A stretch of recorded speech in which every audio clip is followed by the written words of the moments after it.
Okay, let's start with the chapter network computer networking and OSS एक साथ हम लोग कर लेंगे। ये बेसिकली चैप्टर 1 और 2 आपके 10 मार्क्स कवर करता है out of 70 marks in the theory exam.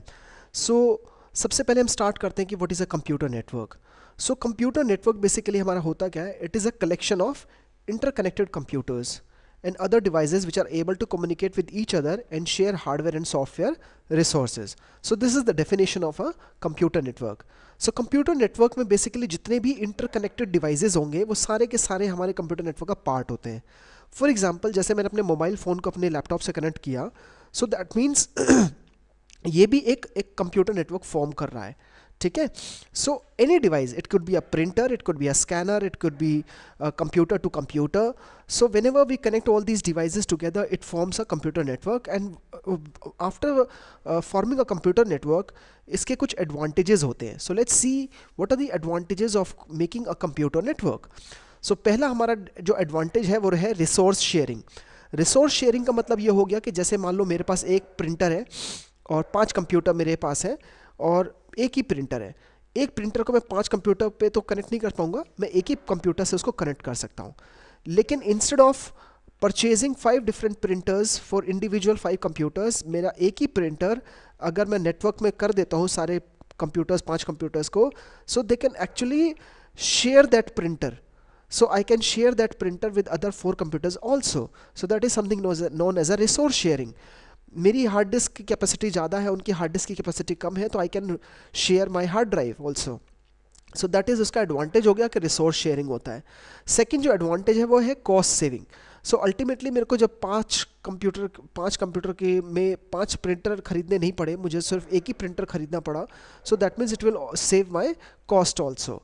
Then is collaborative user interaction. Collaborative user interaction का मतलब ये होता है कि एक ही साथ, क्योंकि जब नेटवर्क में कंप्यूटर आ जाते हैं, so I can actually send the file to another computer also, and I can actually use or interact with other computers also directly.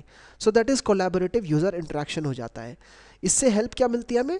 हमें टाइम सेव होता है और हमारा जो नेटवर्क के अंदर है स्टोरेज कैपेसिटी इंक्रीज हो जाती है। अगर मेरे पास 5 कंप्यूटर है, एक कंप्यूटर में अगर 1 TB की हार्ड ड्राइव है तो 5 कंप्यूटर में 5 TB की हार्ड ड्राइव हो गई। सो अल्टीमेटली स्टोरेज जो मेरी है वो इंक्रीज हो जाती है। If I am not using that much capacity in second computer, that much not capacity in third computer, so I can actually use those hard drives as a way to store my data. तो instead of purchasing a new hard disk, I can actually, अगर मेरी hard disk full हो जाती है तो I can use that storage device. So increase storage हो जाता है, time save होता है, resource sharing होती है, cost save होता है, and collaborative user interaction है। ये 5 हमारे advantages हैं कंप्यूटर नेटवर्क के। सो एग्जाम में जैसे आता है what is a computer network. So computer network is a collection of interconnected computers. आप ये भी लिख के आओगे, आपको मार्क्स मिलेगा, बिकॉज आपको समझाना है कि what is a computer network. So interconnected devices आप बोल सकते हो, इंटरकनेक्टेड कंप्यूटर्स बोल सकते हो, that is a computer network. उसके एडवांटेजेस आपको याद रखने पड़ेंगे। नेक्स्ट हम आते हैं after these what is computer network and what are the advantages of a computer network. Let's come on to the next topic, that is network hardware. Network hardware हमारा होता क्या है? नेटवर्क हार्डवेयर बेसिकली हमारा ये होता है कि जितने भी हमारे हार्डवेयर डिवाइसेस हमें चाहिए होते हैं एक कंप्यूटर को दूसरे कंप्यूटर से कनेक्ट करने के लिए, दैट इज़ नेटवर्क हार्डवेयर। तो उसमें सबसे जो पहली चीज़ आती है that is transmission medium. That is अगर मैं अपने एक लैपटॉप को दूसरे लैपटॉप से मैं कनेक्ट करूँगा, so there are 2 ways to actually connect. पहला है एंड वो जो जिससे मैं कनेक्ट करूँगा उसको हम लोग बोलते हैं ट्रांसमिशन मीडियम। ट्रांसमिशन मीडियम होता क्या है? तो transmission medium is a medium of data transfer over a network. So मैं डाटा कैसे ट्रांसफर करूंगा? So that is something known as a transmission medium. So a transmission medium is a medium of data transfer over a network. It can be either wired or wireless. It can be wired or wireless. Understood? So next is wired में हम लोग देख लेते हैं कि wired हमारे क्या होते हैं और वायरलेस क्या होते हैं। सबसे पहले आते हैं वायर्ड पे। ठीक है, सबसे पहले हम लोग आते हैं वायर्ड पे। वायर्ड इज़, अगर हम वायर से कनेक्ट कर रहे हैं, मेरा एक लैपटॉप को दूसरे लैपटॉप से अगर मैं वायर से कनेक्ट कर रहा हूँ, दैट इज़ वायर्ड मीडिया। अब वायर्ड मीडिया में we have 3 different types of wires. The first type of wire is a twisted pair cable. Twisted pair cable में आप ये देखोगे जैसे ये वायर है, तो इसमें बेसिकली हमारे दो वायर आपस में स्पाइरल तरीके से ट्विस्टेड होते हैं, इसीलिए उसको बोलते हैं ट्विस्टेड पेयर केबल। हमारे पास 4 पेयर ऑफ केबल्स होती है ट्विस्टेड पेयर केबल्स में, जिसके अंदर आपकी ये ट्विस्टेड होती है, स्पाइरल बाइंडिंग होती है, जिसके अंदर हमारी कॉपर वायर होती है, जिसके थ्रू हम कनेक्ट करते हैं एक अपना कंप्यूटर को दूसरे कंप्यूटर से। सो the first type of the cable in the wired is a twisted pair cable. So you can see this is a UTP cable, that is unshielded to twisted pair, and second is a shielded twisted pair. ठीक है, सो ये हमारी second shielded twisted pair है, जिसके अंदर extra shield होती है protect करने के लिए, जिससे कि मैग्नेटिक इंटरफेरेंस कम हो, और ये हमारी अनशील्डेड ट्विस्टेड पेयर होती है। इसमें ये भी हम यूज़ करते हैं, तो मैक्सिमम हमारी अनशील्डेड ट्विस्टेड पेयर हम लोग यूज़ करते हैं। ठीक है, so let's start with the untwisted. Characteristics of UTP cable क्या होता है? It is a low cost cable available for setting up small network. जैसे मेरे को हम अपने कंप्यूटर लैब देखते हैं, तो सारे हमारे कंप्यूटर लैब जो होते हैं वो यूटीपी केबल से कनेक्टेड होते हैं। ठीक है, and it is thin, external diameter approximately इतना होता है, दैट इज़ 0.43 सेंटीमीटर होता है, और flexible cable and therefore it offers ease of installation, बहुत आसानी से इंस्टॉल हो जाती है। ये नहीं है कि बहुत हैवी केबल होगी तो उसको इंस्टॉल करने के लिए बहुत ज़्यादा हमें अलग से कुछ इंस्टॉलेशन की ज़रूरत है। It can carry data up to a length of 100 metre at a stretch. At a stretch का मतलब क्या होता है? एट अ स्ट्रेच का मतलब है बीच में कोई बिना डिवाइस लगाए एक टाइम पे 100 मीटर तक मैक्सिमम ये डाटा कैरी कर सकती है। ठीक है, then we have a shielded twisted pair. It is the same cable as a UTP, unshielded की तरह ही होती है, but with each pair shielded individually. So that means extra एक शील्ड कवर हो जाती है, दैट इसीलिए इसको बोलते हैं शील्डेड ट्विस्टेड पेयर। ठीक है, shielded twisted pair data connectors are used to connect STP, वो आप छोड़ दो उस चीज़ को। कैरेक्टरिस्टिक्स क्या होती हैं एसटीपी के? As compare to UTP, STP offers better immunity against internal external electromagnetic interference, जो मैं आपको बता रहा था, क्योंकि एक्स्ट्रा शील्ड होती है, प्लास्टिक कवरिंग एक एक्स्ट्रा होती है, तो यूटीपी में जितनी आपका मैग्नेटिक इंटरफेरेंस होगी उससे और ज़्यादा एक्स्ट्रा इम्यूनिटी क्रिएट कर देती है।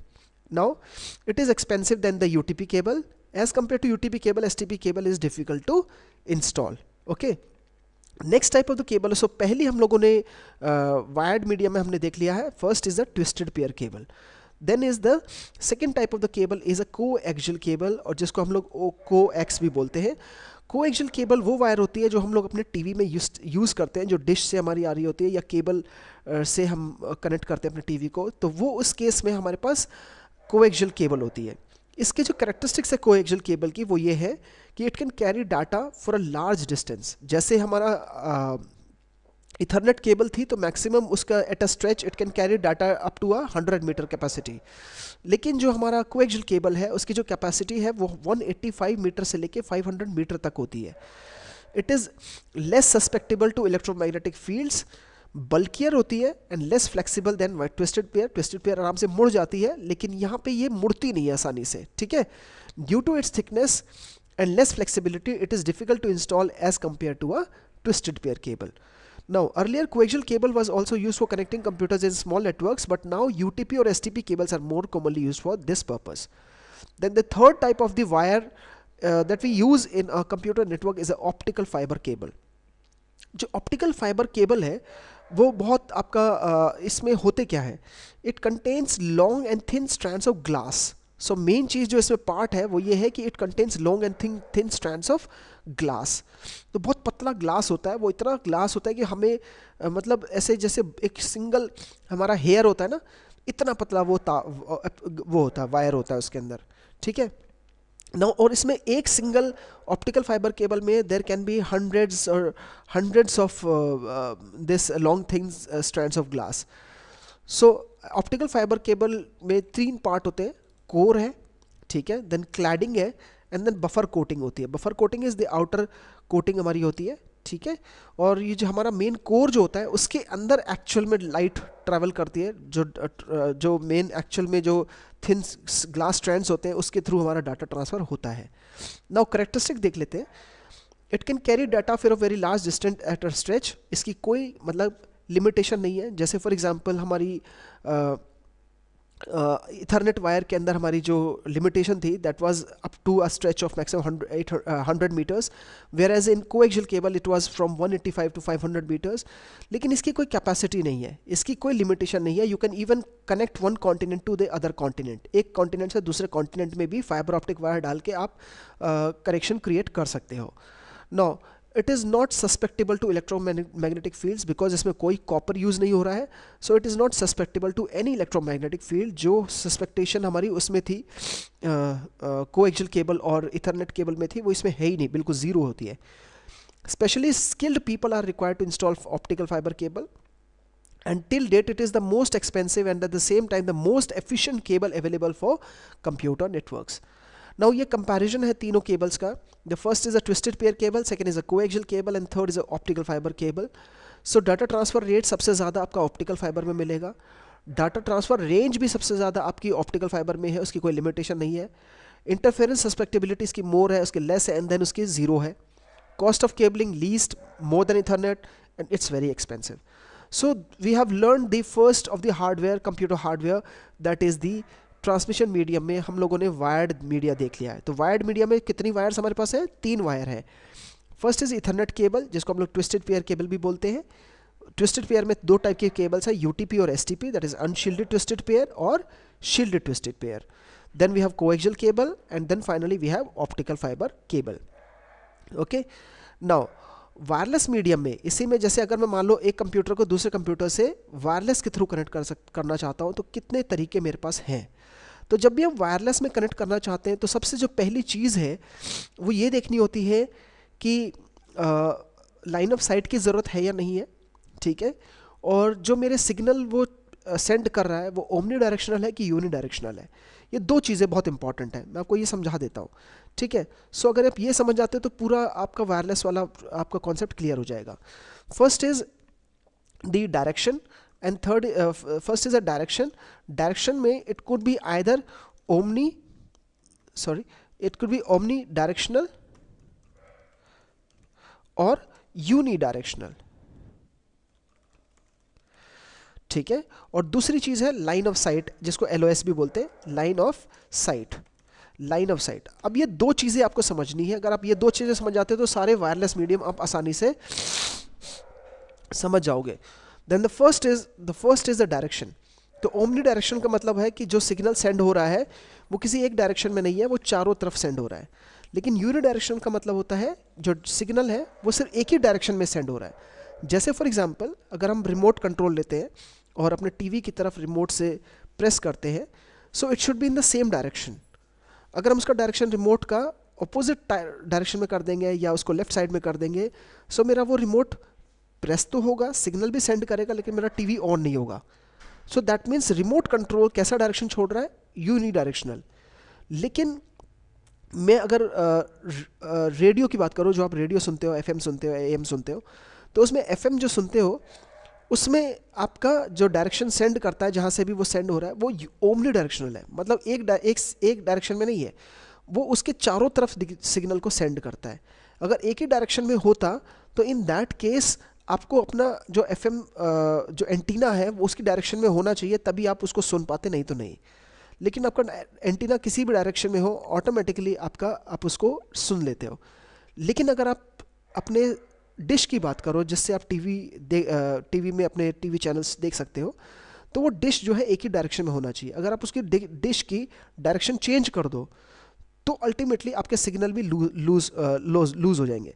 सो अल्टीमेटली आप ये समझ लो कि जो आपका डिश लगा हुआ है वो यूनि डायरेक्शनल सिग्नल को एक्सेप्ट करता है, लेकिन आपका जो FM रेडियो है, रेडियो जो है वो ओमनी डायरेक्शनल होता है। आपका अगर रिमोट कंट्रोल और टीवी की बात करें तो वो अगेन यूनि डायरेक्शनल होता है। तो आई होप कि आपको सिग्नल्स के बारे में, वायरलेस के बारे में 2 चीज़ें समझ में आ गई होंगी। ओमनी डायरेक्शनल मतलब वो चारों तरफ सिग्नल सेंड कर रहा है और यूनि डायरेक्शनल एक ही डायरेक्शन में। दूसरी चीज़ लाइन ऑफ साइट की होती है। लाइन ऑफ साइट का मतलब होता है कि दोनों को एक दूसरे को दिखने चाहिए। जैसे रेडियो में आपका जो एंटीना है और जो जहाँ से सिग्नल सेंड हो रहा है वो नज़र नहीं आ रहे हैं, उसके बावजूद भी कैच कर रहा है। लेकिन यहाँ पे रिमोट कंट्रोल और टीवी की जब हम बात करते हैं तो टीवी और रिमोट को एक दूसरे को दिखना चाहिए। अगर बीच में आप हाथ भी लगा लोगे तो सिग्नल आपके हाथ से भी क्लियर पास नहीं हो पाएगा, सो अल्टीमेटली टीवी ऑन नहीं हो पाएगा। सो that is line of site की ज़रूरत होती है रिमोट कंट्रोल्स में। लेकिन अगर आप रेडियो की बात करो तो रेडियो में लाइन ऑफ साइट की ज़रूरत नहीं होती है। लेकिन अगर आप डिश की बात करो जिससे आपका टीवी चैनल्स आ रहे हैं, तो उसमें भी लाइन ऑफ साइट की ज़रूरत होती है। क्यों? आपका एक ही डायरेक्शन में उसको फोकस किया जाता है और सैटेलाइट से आपके डिश कनेक्टेड है। अगर उसमें बीच में हेवी क्लाउड्स आ जाते हैं, सो अल्टीमेटली आपका लाइन ऑफ साइट ब्रेक हो जाता है और आपके सिग्नल नहीं आते, और उस टाइम पे बैड वेदर कंडीशंस में आप टीवी नहीं देख पाते हो। सो आई होप दो चीज़ें इस वक्त समझ में आ गई होंगी कि डायरेक्शन आपको पता होना चाहिए कि किस पर्टिकुलर चीज़ में कौन सा डायरेक्शन में वो सिग्नल सेंड कर रहा है, और लाइन ऑफ साइट की ज़रूरत है या नहीं है। नाउ अब इसमें सबसे पहले आते हैं रेडियो वेव्स। रेडियो वेव्स में आपने अभी जैसे मैंने आपको बताया कि जैसे एफएम रेडियो सुनते हो, तो रेडियो वेव्स जो होते हैं वो ओमनी डायरेक्शनल होता है और दूसरा लाइन ऑफ साइट की ज़रूरत नहीं होती है। ठीक है, अब आते हैं हम लोग करेक्टरिस्टिक्स पे रेडियो वेव्स की। These waves are omnidirectional, so transmitting and receiving antennas need not be aligned, मतलब एक डायरेक्शन में नहीं होना चाहिए। Relatively inexpensive then wired media. It offers ease of communication over difficult terrain. Terrain का मतलब हो गया जैसे मान लो माउंटेन्स हैं, ठीक है, सो माउंटेन्स वगैरह में it offers ease of communication because it can even pierce through the mountains. The transmission can be interfered by motors और other electrical equipments. Permission from concerned authorities is required for use of radio wave transmission and less secure mode of transmission. Okay. Next is a microwave.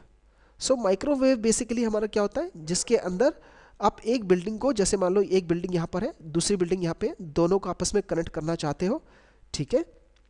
अगर बीच में कुछ भी नहीं है, ठीक है, so direct आप कनेक्ट कर सकते हो, रिसीवर और सेंडर को डायरेक्ट कनेक्ट कर सकते हो। अदरवाइज बीच में अगर एंटीना है तो एंटीना से आप डायरेक्ट इसको सिग्नल भेज सकते हो और इसी एंटीना से यहाँ पे।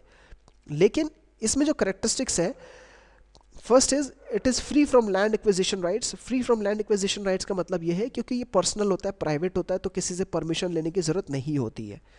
दूसरी, it is relatively inexpensive then wired media, offers ease of communication of a difficult terrain. अगर एक माउंटेन से दूसरे माउंटेन तक नज़र आ रहा है तो हम लोग डायरेक्टली उसको कनेक्ट कर सकते हैं, ठीक है। And transmission is in straight line, that is इसका जो ट्रांसमिशन है वो स्ट्रेट लाइन में होता है, that is it is unidirectional, not omni, it is unidirectional, ठीक है। So the transmitting and receiving antennas need to be properly align, okay. Then is we have the infrared waves. So infrared waves हमारे जितने भी remote controls होते हैं उनके अंदर use होता है। सो उसके अंदर बेसिकली हमारा क्या होता है, लाइन ऑफ साइट की ज़रूरत होती है, ठीक है। इंफ्रारेड रेज में लाइन ऑफ साइट की ज़रूरत होती है। और दूसरी चीज़ आपका जो इसमें वो है जो डायरेक्शन है वो है यूनि डायरेक्शनल, एक ही डायरेक्शन में हो सकता है। सो करेक्टरिस्टिक देख लेते हैं। It is a line of sight transmission, therefore information passed off to one device is not leak to another device. No government license is required for their use. It is a line of site transmission. Therefore, at time only two devices can communicate. The waves do not cross any solid object in between, and performance drops with longer distance. जैसे जैसे आप distance पीछे जाओगे आपका performance इसमें drop हो जाएगा, connection break हो जाएगा। नेक्स्ट आपका आता है, so we have learned three of the wireless medium. First is radio wave, second is microwave, and third we have learned is infrared waves जो रिमोट कंट्रोल्स में यूज़ होता है।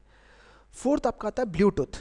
ब्लूटूथ में लाइन ऑफ साइट की ज़रूरत होती है, ठीक है, सॉरी लाइन ऑफ साइट की ज़रूरत नहीं होती, sorry. So line of site between the communication is not required, because अगर मेरा फ़ोन यहाँ पे है और दूसरे रूम में एक और फ़ोन है तो ब्लूटूथ से कनेक्ट कर सकता हूँ, लाइन ऑफ साइट की ज़रूरत नहीं होती। And Bluetooth can connect up to 8 devices simultaneously. एक बार में ब्लूटूथ के थ्रू मैं 8 डिवाइसेस कनेक्ट कर सकता हूँ। इसका जो डाटा ट्रांसफ़र रेट है वो बहुत कम होता है, maximum up to 1 Mbps। Then last is your satellite link. Satellite link में अगर ट्रांसमिशन अर्थ की तरफ आ रहा है, अर्थ से सैटेलाइट की तरफ जा रहा है तो इसको हम लोग बोलते हैं अपलिंक, और अगर ट्रांसमिशन सैटेलाइट से अर्थ की तरफ आते हैं तो इसको बोलते हैं हम लोग डाउनलिंक, ठीक है। जो डाउनलिंक की स्पीड होती है वो बहुत फास्ट होती है as compare to the uplink, ठीक है।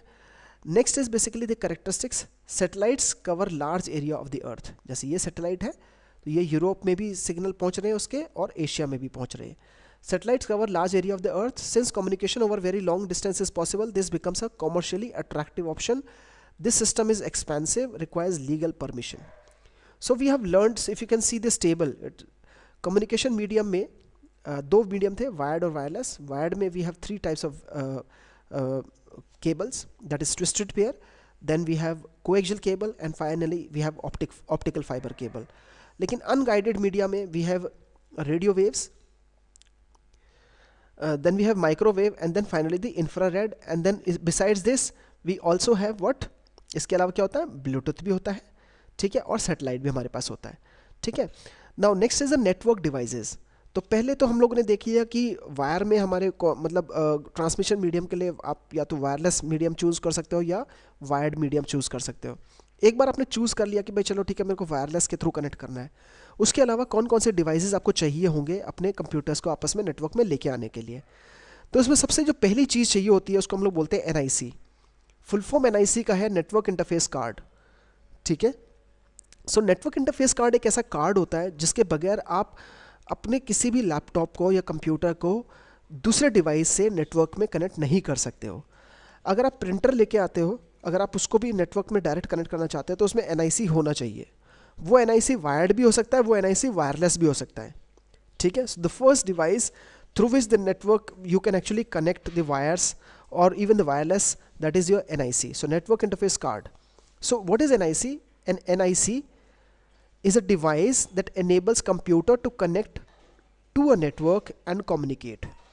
बिना इस डिवाइस के आपके पास वायरलेस मीडियम हो या वायर्ड मीडियम हो, आप कनेक्ट नहीं कर पाओगे, ठीक है. सो फर्स्ट डिवाइस हम लोगों ने पढ़ लिया है, that is besides the transmission medium we need NIC. NIC is a must in the computer, ठीक है. Second is a hub. So hub is basically a device that allows us to connect multiple computers. एक साथ multiple computer आप connect कर सकते हो. So you can see here बहुत सारे इसमें पोर्ट्स हैं. सो एक बार में अगर बहुत सारे कंप्यूटर्स आपको कनेक्ट करने हैं, so in that case you can use a hub. लेकिन हब की एक लिमिटेशन होती है. हब की ये लिमिटेशन होती है कि जब भी अगर हमें मान लो फॉर एग्जांपल इस हब से डाटा किसी को भेजना है, ठीक है, ओके. सो इसमें हम बेसिकली पहले देखते हैं कि हब की वर्किंग कैसे है. से मैं यहाँ पे कंप्यूटर्स कनेक्ट करता हूँ, 4 कंप्यूटर्स. मैंने कंप्यूटर नंबर 1 यहाँ लगा दिया, मैंने कंप्यूटर नंबर 2 यहाँ लगा दिया, ठीक है. देन मैंने कंप्यूटर नंबर 3 यहाँ लगा दिया, देन कंप्यूटर नंबर 4 मैंने यहाँ लगा दिया. अब ये आपस में कैसे कनेक्टेड है? Through the hub. सो मैंने इसको पोर्ट 1 में कनेक्ट कर दिया, 2 को मैंने पोर्ट 2 में कनेक्ट कर दिया, 3 को मैंने इसमें 3 में कनेक्ट कर दिया, और 4th को मैंने 4th वाले पोर्ट में कनेक्ट कर दिया. अब अगर 1 वाला डाटा भेजना चाहता है 4 को, ठीक है, if 1 wants to send the data to 4, तो डायरेक्ट तो नहीं भेज सकता ना. तो वो क्या करेगा, पहले स्विच को भेजेगा, हब को भेजेगा, सॉरी. हब को भेजने के बाद हब की एक रिस्ट्रिक्शन थी कि वो क्या करता था कि हब एक बार डाटा लेने के बाद सबको ब्रॉडकास्ट करता है. सबको ब्रॉडकास्ट का मतलब है वापस 1 को भेज देगा, 2 को भी भेज देगा डाटा, 3 को भी भेज देगा डाटा, और 4 को भी भेज देगा डाटा. लेकिन जिसके लिए वो डाटा भेजा गया है वो उसको एक्सेप्ट कर लेता है और बाकी उसको रिजेक्ट कर देंगे डाटा को. सो 3 ने रिजेक्ट कर दिया, 2 ने रिजेक्ट कर दिया, और 1 ने भी रिजेक्ट कर दिया. सो अल्टीमेटली हब की जो वर्किंग है, it accepts, it takes the data from 1 node and sends the data to all the connected nodes in a broadcast mode. Broadcast mode मतलब वो सबको भेज देगा, एंड जिसके लिए वो डाटा भेजा गया है वो एक्सेप्ट कर लेता है, बाकी रिजेक्ट कर लेते हैं. बिकॉज ये एक डिसएडवांटेज था हब का, so we have another device that is switch. So पहले हब की डेफिनेशन देख लेते हैं. Hub is an electronic device that connect several nodes to form a network and redirects the received information to all the connected nodes in broadcast mode. सबको वो data भेज देता है वापस. लेकिन स्विच एक इंटेलिजेंट हब है. वो क्या करता है, that connects several nodes again same to form a network and redirect the received information only to the intended node. अगर आप इस वर्ड को याद रखोगे कि वो intended node को वापस डाटा भेजता है, तो आपको याद हो जाएगा कि स्विच का काम क्या है. लेकिन जो हब है वो डाटा कैसे भेजता है, sends the data in broadcast mode. Whereas switch sends the data only to the intended node, only to the intended node, जिसके लिए डाटा भेजा गया सिर्फ उसको भेजेगा, बाकी को नहीं भेजता. नेक्स्ट आपका डिवाइस है, आपका है रिपीटर. सो बेसिकली हमारा रिपीटर क्या होता है, रिपीटर सिग्नल को रीजनरेट करने के लिए होता है. लाइक फॉर एग्जांपल आपने देखा अभी इथरनेट जो केबल होती है उसकी जो लिमिटेशन है वो 100 मीटर्स है. अगर मेरे को 200 मीटर में मेरे पास इथरनेट केबल ही है, ठीक है, और मेरे को कोई डिवाइस है जो 150 मीटर की डिस्टेंस पे है, ठीक है, अब मैं कैसे कनेक्ट करूँगा? उस केस में 100 मीटर तक एक स्ट्रेच में मैं ले जा सकता हूँ, लेकिन उसके बाद अगर लेके जाऊँगा तो सिग्नल मेरा ड्रॉप हो जाएगा. So in that case what I can do is I can place a repeater in between the 100 meter and then again the 50 meters. So या 90 मीटर्स पे जाके मैं एक रिपीटर लगा दूंगा और बाकी आगे 60 मीटर्स तक डाटा जा सकता है. सो रिपीटर क्या है? It is a device that is use to regenerate the signal which is on its way through a communication channel. ये रिपीटर वायरलेस भी हो सकता है या फिर आपका वायर्ड भी हो सकता है. फॉर एग्जाम्पल, अपने अपने घर पे एक वायरलेस राउटर लगाया हुआ है जिसके आपके सिग्नल फ़ोन पे आ रहे हैं, लेकिन आपके मल्टी स्टोरी बिल्डिंग है जिसमें आप सेकंड फ्लोर पे जाते हो तो वो सिग्नल ड्रॉप हो जाते हैं. If you want to boost the signal again from the first floor to the second floor, तो आप फर्स्ट फ्लोर पे वापस एक रिपीटर, वायरलेस रिपीटर लगा दीजिए. Ultimately it will boost the signals. So repeater क्या हो गया? एक डिवाइस है जो सिग्नल को रीजनरेट कर देता है, ठीक है. So a repeater regenerate the received signal and retransmits to its destination. And then finally we have the gateway, ठीक है. सो गेटवे बेसिकली हमारा क्या काम करता है? It is a device which is use to connect different type of network. अलग अलग type के नेटवर्क को आपस में कनेक्ट करने के लिए हम गेटवे का यूज़ करते हैं. और वो ऑटोमेटिकली अपने आप ही ट्रांसलेशन जो भी करना है वो अपने आप करेगा. उसकी सिरदर्दी है गेटवे की, हमें उससे मतलब नहीं है. So that the connected network can communicate properly. So this is the definition of a gateway. So we have learned 5 of the devices. First is an IC, that is a must, that is a network interface card. Then the hub, which actually used to connect multiple nodes in a network, and it takes the data and then sends the data in a broadcast mode. Whereas switch is an intelligent hub which takes the data and redirect only to the intended node. Repeater क्या करता है? Signals को regenerate कर देता है. Gateway क्या करता है? डिफरेंट नेटवर्क्स को आपस में कनेक्ट कर देता है. So we have learn the first is a wireless. हम लोगों ने ट्रांसमिशन मीडियम पढ़ लिया. ट्रांसमिशन मीडियम में वायर्ड हो गया, वायरलेस हो गया. वायर्ड में 3 टाइप की वायर्स हम लोगों ने पढ़ी है. First is a ethernet cable, second is your coaxial cable and third is optical fibre cable. और वायरलेस में we have learn about radio wave, microwave, satellite, then आपका infrared rays and then bluetooth. And then besides that we have learn 5 different types of devices. उसके अलावा topologies पे आते हैं. Topologies पे जाने से पहले एक चीज़ पढ़ लेते हैं कि नोड क्या होता है.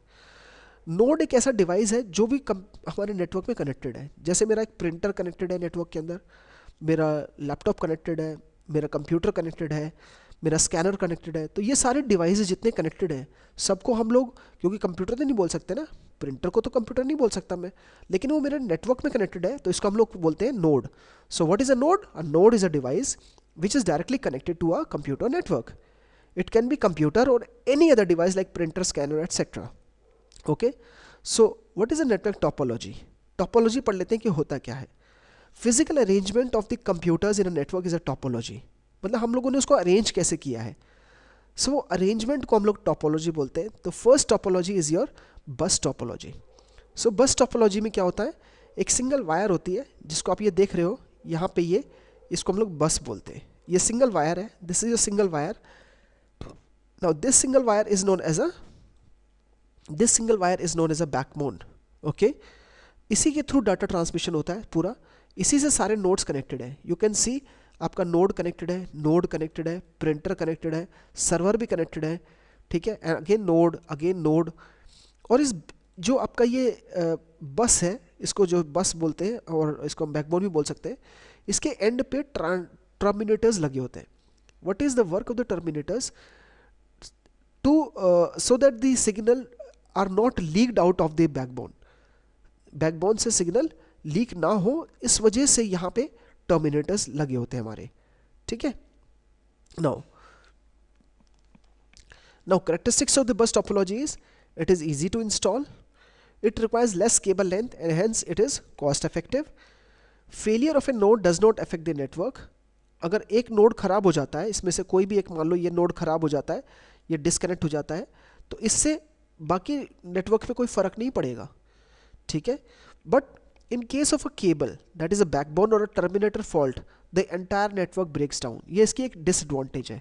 तो एग्जाम में कई बार आता है कि what is the advantage and disadvantage of the bus topology. So advantage it is easy to install, it requires less cable length. ठीक है, failure of a node does not affect the entire network. But in case, इसका disadvantage है, in case of backbone failure और terminator failure the entire network breakdowns. और इसका एक और disadvantage है कि फॉल्ट जो है ना वो आसानी से पता नहीं कर पाते कि कहाँ पे प्रॉब्लम हुई है. ठीक है, और एक और इसका डिसएडवांटेज है, at a time only one node can transmit data. एक बार में एक ही नोड उस डाटा ट्रांसमिट कर सकता है. अगर नोड, ये वाला नोड डाटा भेज रहा है तो बाकी को वेट करना पड़ेगा जब तक वो डाटा सही जगह पे पहुंच नहीं जाता. जैसे ये नोड अगर इस नोड को डाटा भेज रहा है, जब यहाँ तक पहुंच जाएगा तभी कोई दूसरा नोड इसको डाटा भेज सकता है. ये भी एक डिसएडवांटेज है बस टोपोलॉजी का. नाउ हम नेक्स्ट आते हैं स्टार टोपोलॉजी. स्टार टोपोलॉजी में क्या होता है कि आपका जैसे बस टोपोलॉजी में सिंगल वायर से कनेक्टेड थे सारे नोड, यहाँ पे सिंगल वायर नहीं होता, यहाँ पे आपका हब और स्विच से सारे कनेक्ट होते हैं. ठीक है, तो वो डायरेक्ट कनेक्टेड है तो वायर ज़्यादा लगती है. सारे आपके सिंगल वायर से, हर एक नोड से वायर आ रहा है हब और स्विच के अंदर. ठीक है, नाउ कैरेक्टरिस्टिक देख लेते हैं. It is more efficient topology as compare to a bus topology. It is easy to install. It is easy to diagnose the fault in star topology. So ये तीन हमारे इसके एडवांटेजेस हैं. और next is it is easy to expand depending on the specification of central hub और a switch. We can easily expand this particular topology. इसमें एक और नोड एक्स्ट्रा लगा सकते हैं, लेकिन बस टोपोलॉजी में लगाने के लिए हमें बहुत एक्सपर्टीज़ की ज़रूरत होती है. लेकिन इसका एक डिसएडवांटेज है, फेलियर ऑफ अ हब और a switch leads to entire failure of the network. अगर हब या स्विच खराब हो जाता है तो पूरा नेटवर्क ब्रेकडाउन हो जाएगा आपका. और दूसरा इसका डिसएडवांटेज है, it requires more cable as compared to bus topology. Then third is a tree topology. Tree topology is a combination of the bus and the star topology. That is, you can see this is one star topology. You can see this is another star topology. ये दूसरी star topology है, ये तीसरी star topology है, ये चौथी star topology है. इन सबको कनेक्ट करने के लिए हमने क्या यूज़ किया है, ये आपका बस यूज़ किया है, that is a backbone use किया है. So that is the combination of a bus and a star topology. So characteristic of a tree topology is it offers easy way of network expansion. Even if one network fails, the other network remains connected and are working. So we have seen the three different types of topologies. Topologies क्या होती है? Physical arrangement of the nodes in a network. So first is a bus topology.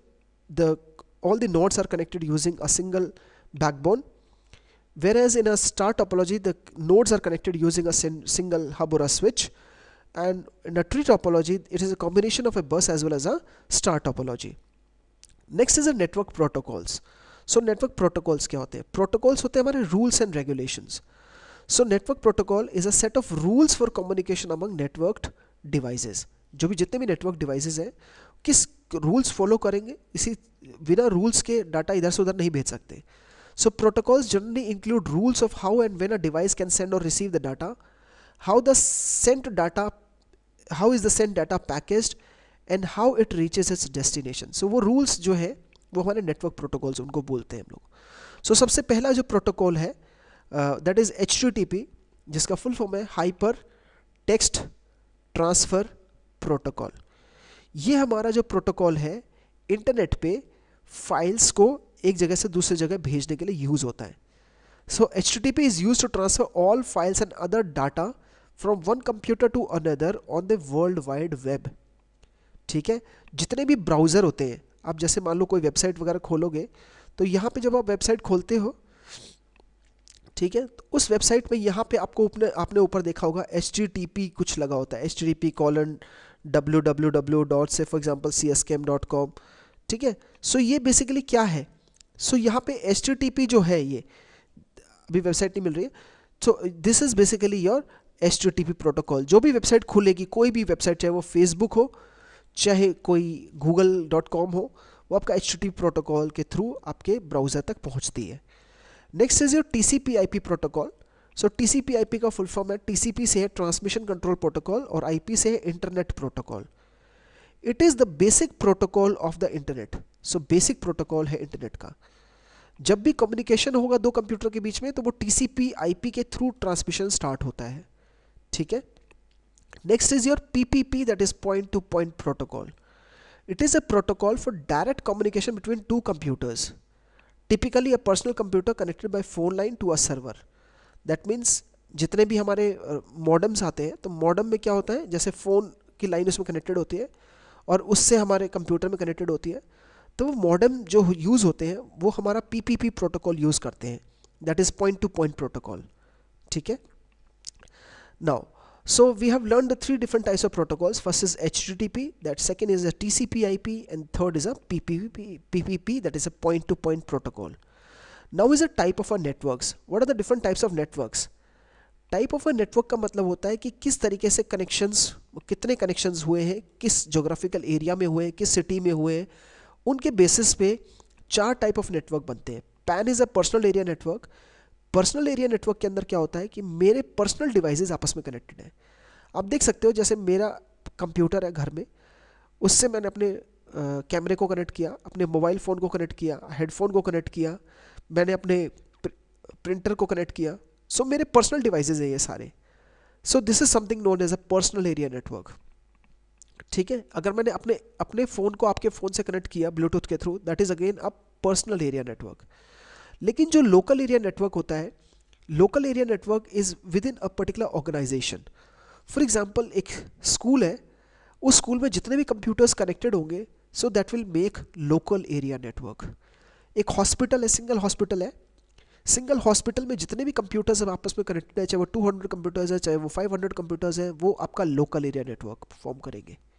ठीक है, लेकिन अगर metropolitan area network की बात करते हैं, तो मेट्रोपॉलिटन एरिया नेटवर्क का मतलब होता है कि आपके सेम ऑर्गेनाइजेशन के डिफरेंट ऑफिसेज या डिफरेंट ब्रांचेस अगर आप उसको इंटरलिंक कर देते हो, वो सेम सिटी में भी हो सकता है, वो डिफरेंट सिटी में भी हो सकता है। ठीक है, तो उसको हम लोग बोलते हैं metropolitan area network. So that is for example, अगर मेरा एक यहाँ पे स्कूल है दिल्ली में और दूसरा स्कूल एक और जयपुर में है, उन दोनों को आपस में इंटरकनेक्ट करता हूँ, तो it makes a metropolitan area network.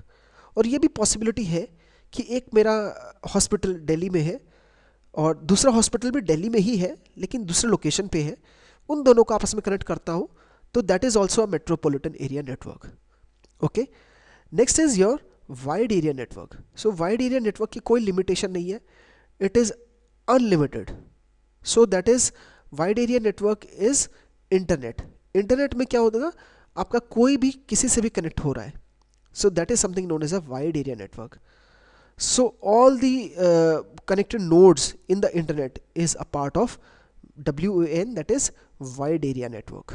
Okay, so now we have understood the four different types of the network: PAN, LAN, MAN and WAN. So exam में इसमें question आता है, जैसे for example a doctor shared the photo with the other doctor.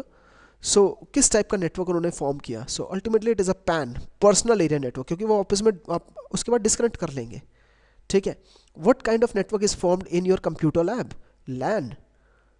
Okay, now next is identification of the computers and uses over a network. बहुत important part है ये, कि आपने कनेक्ट तो कर लिया, आपको ये भी पता चल गया कि किस तरीके का नेटवर्क फॉर्म हो रहा है, LAN हो रहा है, PAN हो रहा है, WAN हो रहा है, MAN हो रहा है। ठीक है, आपने वायरलेस के थ्रू कनेक्ट कर लिया या वायर्ड के थ्रू कनेक्ट कर लिया, डिवाइसेस भी लगा लिया, रिपीटर्स भी लगा लिए। अब नेटवर्क में कैसे पता चलता है कि इसको डाटा भेजना है, तो आइडेंटिफिकेशन बहुत ज़रूरी है। ठीक है, for example when you call, what happens when you actually call, तो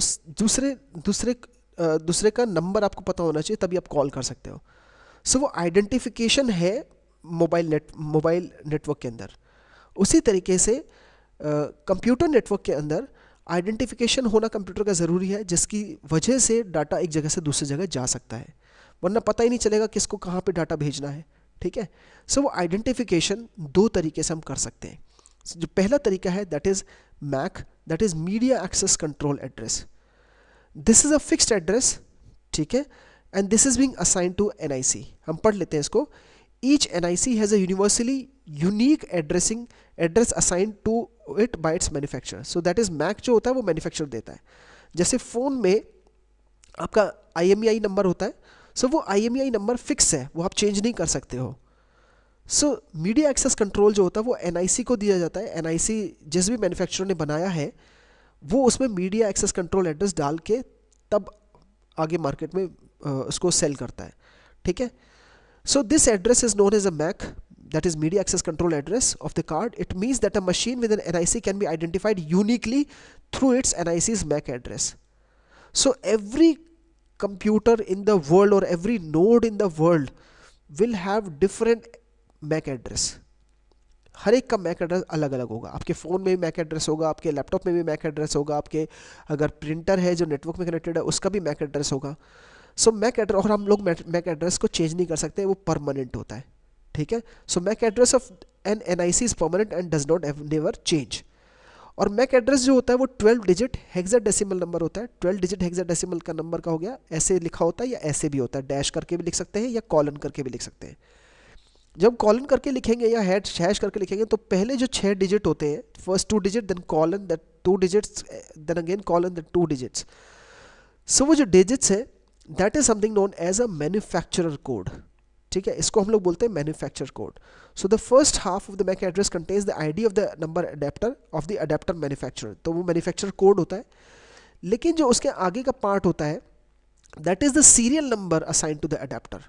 सो ये जो है ये सीरियल नंबर है और ये मैन्युफैक्चरर कोड होता है. पहले 3 आपके जो हेक्साडेसिमल बिट्स होते हैं, जैसे 12 डिजिट्स है, तो first 6 is the manufacturer code and the last 6 is your serial number of that particular NIC. ठीक है. सो फॉर एग्जाम्पल जैसे ये दिया हुआ 00 A0 C9 14 C8 35, तो ये बेसिकली हमारा एक मैक एड्रेस हो गया. सो मैक एड्रेस हो गया, it is a unique 12 digit, 6 digit for manufacturer and 6 digit for serial number, hexadecimal number assigned to each NIC. MAC address of NIC never changes. Next identification जो होता है वो होता है IP एड्रेस के basis पे. Now IP एड्रेस जो होता है वो हम लोग खुद देते हैं कंप्यूटर के अंदर, वो हम लोग चेंज भी कर सकते हैं. ठीक है. फॉर एग्जाम्पल जैसे मैं आपको दिखाता हूँ, यहाँ पे कंप्यूटर के अंदर, मेरे कंप्यूटर के अंदर यहाँ पे बहुत सारे नेटवर्क्स हैं. सो यहाँ पे ये जो मेरा नेटवर्क है, प्रॉपर्टीज में गया तो यहाँ पे इंटरनेट प्रोटोकॉल है ना, वर्जन TCP/IP. तो यहाँ पे जो IP एड्रेस है ये मैंने दिया हुआ है, इसको मैं चेंज भी कर सकता हूँ. 18 है, I can change it to 19 and okay कर सकता हूँ. तो वो मेरे हाथ में है, मैं चेंज कर सकता हूँ अपने कंप्यूटर का IP एड्रेस. ठीक है. So IP address can be changed easily, और वो आपका 4 डिजिट्स आपका होता है. सो दैट इज आपका an IP address is a group of 4 bytes, each of which can be a number from 0 to 255. A typical IP address looks like this. That is आपका कोई भी नंबर होगा 0 to 255 के बीच में, फिर dot होगा, फिर अगेन 0 to 255 के बीच में नंबर होगा, देन डॉट होगा, देन अगेन 0 और 255 के बीच में नंबर होगा, देन अगेन डॉट होगा, और ऐसे आपके 4 बाइट्स होंगे. ठीक है. नाउ आपका जितना भी IP internet protocol address is unique 4 digit hexadecimal number two each node on network. IP address setting of a node can be changed by the user. जैसे मैं अभी 18 करके मैंने 19 कर दिया था, तो वो चेंज कर सकते हैं हम लोग. So IP address versus MAC address, इसका क्वेश्चन बहुत आता है, differentiate between a IP address and a MAC address. So you might wonder how an IP address differs from a MAC address. In fact, the IP address is assigned by the network administrator or the internet service provider, while the MAC address is assigned by the manufacturer. IP address network administrator देता है, whereas MAC address is assigned by the manufacturer. पहला difference हो गया. Thus, if a computer is transferred from one network to another, its IP address gets changed, whereas its MAC address remains the same. From the IP address, it is usually possible to track the tentative location of the computer, but it is not the case with a MAC address. ठीक है. Now, next is a domain name. So, domain name basically होता क्या है? So, domain name होता है, जैसे हम लोगों ने ये लिखा, क्या कहते हैं, क्योंकि IP एड्रेस हम लोग आसानी से याद नहीं रख सकते, तो लेकिन कम्युनिकेशन जो होता है वो IP एड्रेस के बेसिस पे होता है. So domain name is basically a name given to the corresponding IP address. ठीक है. A name given to the corresponding IP address. Now for example जैसे हमारे फ़ोन बुक में बहुत सारे नाम स्टोर्ड हैं, तो हम लोग फ़ोन नंबर तो याद नहीं रख सकते, मोबाइल नंबर याद नहीं रख सकते हर एक किसी का, लेकिन हम नाम के बेसिस पे सर्च करके और फिर उसको कॉल कर लेते हैं. दैट इज़ वो फ़ोन बुक से हम उसको रिट्रीव कर रहे हैं. उसी तरीके से डोमेन नेम बेसिकली हो गया, जैसे हम लोगों ने लिखा www.cbse.nic.in, तो सिर्फ ये लिखने से जो उसका कॉरस्पॉन्डिंग IP एड्रेस होगा वो अपने आप उसके ऊपर कम्युनिकेशन कर लेता है. So that is basically the domain name, ठीक है. So a domain name usually has more than one parts. So एक से ज़्यादा पार्ट होते हैं, जैसे टॉप लेवल डोमेन नेम और primary domain name and sub domain. For example in the domain name cbse.nic.in, in is the primary domain name, nic is the subdomain of in, and cbse is the subdomain of nic. ठीक है.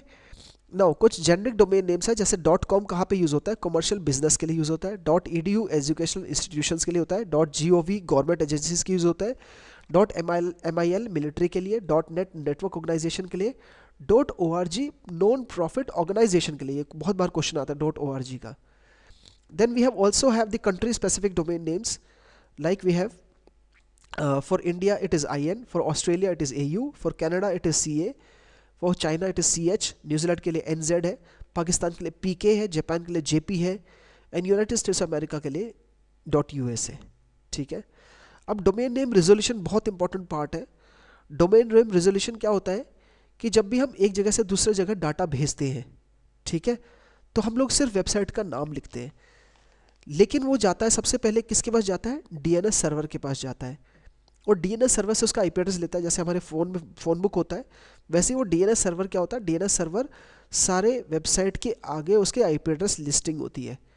तो वो उस website के क्या IP address है वो उससे उधर से उठाएगा, और वर्ल्ड में जहाँ पे भी वो IP एड्रेस है उसके पास कम्युनिकेशन या डाटा सेंड कर देता है, रिक्वेस्ट सेंड कर देता है. So domain name resolution is a process of getting corresponding IP address from the domain name. Domain name से कॉरस्पॉन्डिंग IP एड्रेस फेच करने के तरीके को हम लोग बोलते हैं डोमेन नेम रिजोल्यूशन. ठीक है. अब इसका जो लास्ट टॉपिक है that is a network security. So network security, क्योंकि हम लोग नेटवर्क की बात कर रहे हैं तो नेटवर्क को सिक्योर होना भी बहुत ज़रूरी है. वायरसेस आने का अटैक है, थ्रेट्स हैं बहुत सारे, डाटा स्टील होने का चांसेस है. So there are two kinds of threats to the network security. So what are those two kinds of threats? First is a denial of service attack. What is a denial of service attack? A denial of service attack is an attempt to make one or more network resource unavailable to their legitimate users. मतलब जो उसका मालिक है वो उसको use नहीं कर पा रहा है, जो उसका ऑनर है वो उसको यूज़ नहीं कर पा रहा है. मेरा लैपटॉप है, मैं उसको यूज़ करना चाहता हूँ लेकिन मैं ही यूज़ नहीं कर पा रहा हूँ. So that is something known as a denial of service attack. मेरा ID पासवर्ड है गूगल का, लेकिन मैं लॉगिन नहीं कर पा रहा हूँ. So that is I am the legitimate user but I am unable to log in. So that is something denial of service attack. ठीक है. एग्जाम्पल है जैसे denial of access to information, corrupting और एनक्रिप्टिंग और changing the status of information so that it is not accessible to legitimate user. अगर मेरी कोई file जिसके अंदर मेरा बहुत सारे डॉक्यूमेंट्स है, मैंने नोट्स बना रखे हैं, वो करप्ट हो जाती है, सो दैट इज मेरी फाइल है लेकिन मैं ही उसको यूज़ नहीं कर पा रहा हूँ क्योंकि किसी ने उसको करप्ट कर दिया. Then is denial of access to application. यहाँ पे बहुत सारे सॉफ्टवेयर्स है मेरे पास, मैंने परचेज किया हुआ है मान लो, लेकिन मैं उसको खोलता हूँ तो वो ओपन नहीं होता. That is denial of access to application. Next is denial of access to resource. मैंने अपना पेन ड्राइव लगाया लेकिन वो पेन ड्राइव ओपन ही नहीं हो रहा मेरे लैपटॉप में. So that is denial of access to resource. मेरा प्रिंटर कनेक्टेड है, ड्राइवर इंस्टॉल्ड है, सब कुछ प्रॉपर ठीक है, लेकिन मेरा प्रिंटर कनेक्ट नहीं हो पा रहा है. So that is denial of access to resource. And fourth है denial of access to a website. कोई वेबसाइट है, कंटिन्यूसली मैं उसको क्या कहते हैं खोलने की कोशिश कर रहा हूँ लेकिन वो खुल नहीं रही है, बाकी कनेक्शन वगैरह मेरा इंटरनेट वगैरह सब कुछ ठीक है. So that is denial of access to a website. Okay. Next type of the attack is denial of service के अलावा जो सेकेंड थ्रेट है वो है इंट्रूजन प्रॉब्लम. इंट्रूजन प्रॉब्लम का मतलब होता है attempt to mischievously steal some information from someone's computer.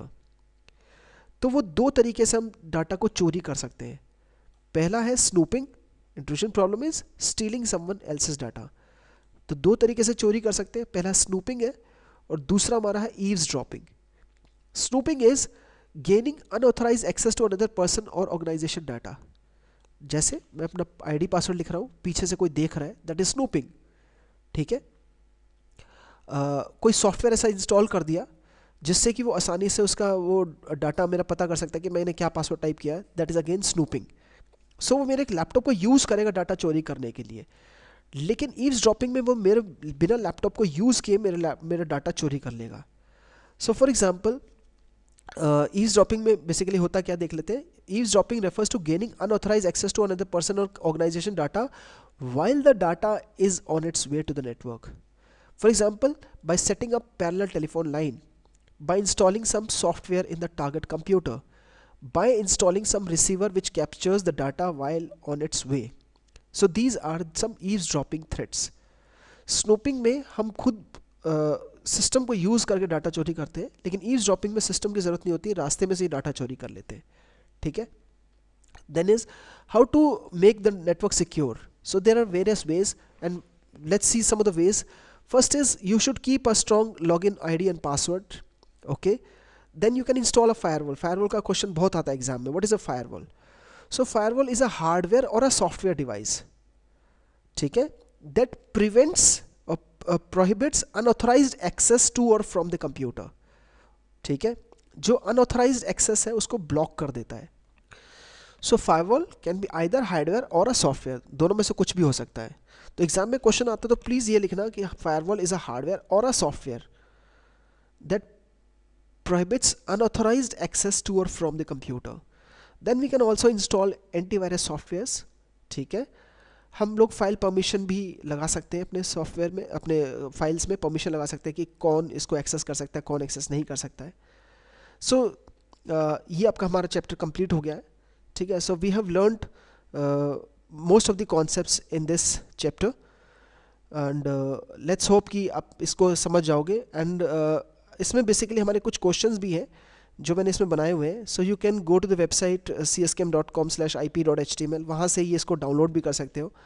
So networking and OSS question जैसे आते हैं तो एग्जाम में जो क्वेश्चन है उसको कुछ क्वेश्चंस को डिस्कस कर लेते हैं.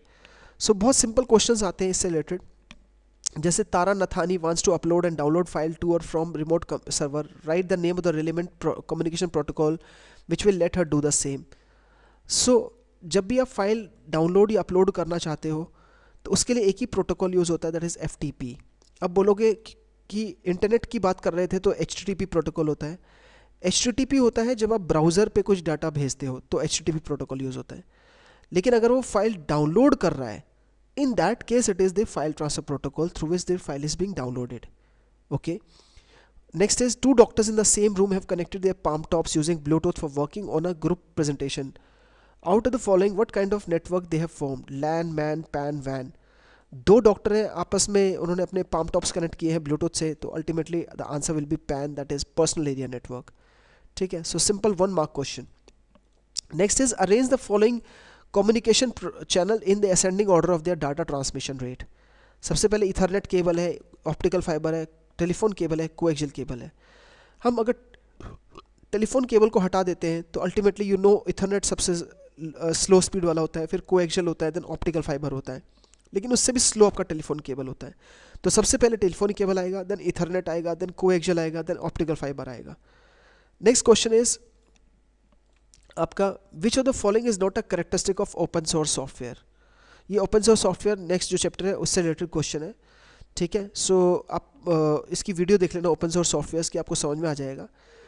एंड जैसे क्वेश्चन है which of the following is not a characteristic of open source software. It is free code available for modification.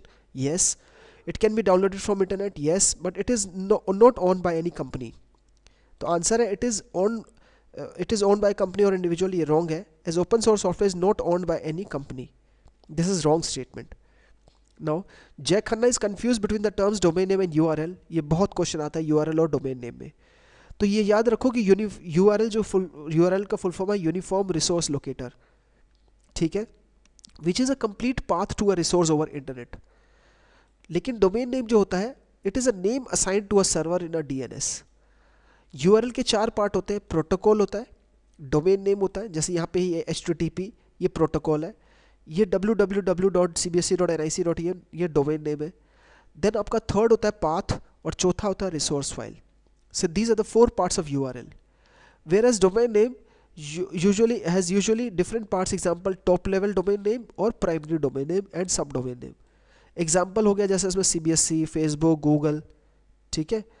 सो ये आप इसमें से कर लेना नोट्स में से, and then you can score 10 out of 10 marks in networking and open source softwares. Thank you.